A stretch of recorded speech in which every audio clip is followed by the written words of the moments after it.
Magandang tanghali guys at welcome na naman muli dito sa ating munting channel dito sa Akira's Tiny Pig Farm. So andito tayo ngayon sa ating munting babuyan, no? So update tayo, sobrang init ng panahon. So ginagawa natin guys ay regular nating pinapaliguan yung ating mga lagang baboy, no? So umaga, tanghali, depende naman sa panahon guys yung pagpapaligo natin. Pag ganito yung panahon na sobrang init, napapaligo tayo sa ating mga lagang baboy more than 3 times para ma-tipsan natin yung init sa kanilang katawan, no? Sa ating mga alagang baboy, no? Mga patiling lang yung pinapaliguan natin kapag tanghali kasi yung mga inahin natin ay pinapaliguan natin yan ano lang, once a day lang. So umaga lang natin pinapaliguan. So bali 6 heads yung ating fattening, 6 heads dito, tsaka may dalawa dito, so ba 8 heads sila, no? So magkapatid ang 8 na to ay magkapatid.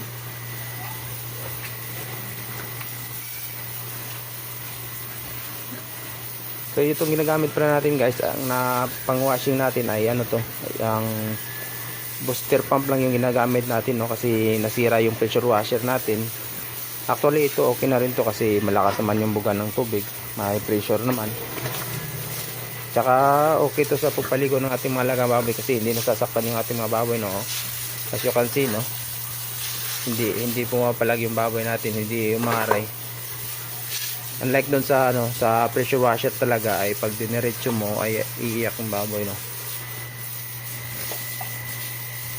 So yung ginagamit natin dito na booster pump ay 0.5 horsepower lang, no? At saka naka-connecta lang doon sa ating tangke.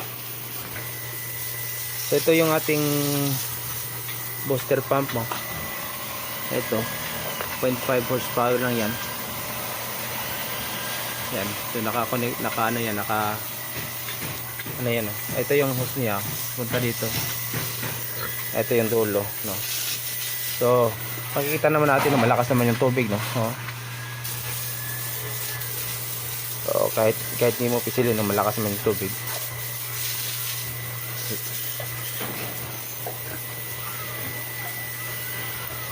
Kasi yung natin, no, yung pressure washer, yung hose ay naabot na yung hose, napunit yung hose.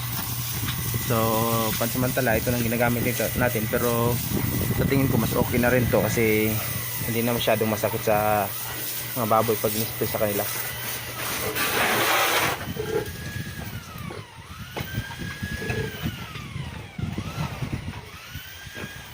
So ayan, no, kanina pa tayo napapaligo na sa ating mga lagang baboy. So tapos na silang paliguan. So mas maganda talaga yung kulungan guys na may may sariling paliguan na yung mga baboy para pagka ma-feel nila yung init sa katawan ay kusa na silang pupunta dun sa kanilang paliguan. Pero since dito sa atin ay naka battery cage. So isa-isa. So kailangan natin silang paliguan din isa-isa. Ito.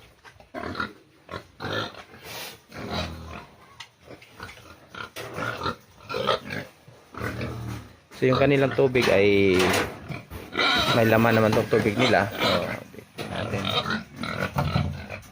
So yun, may laman naman yung tubig. Ito na ko naman. Check natin nipple drinker. Dapat hindi maubusan ng tubig yung kanilang yung kanilang tangke, yung kanilang painuman, no. Dapat may palagi may laman tubig.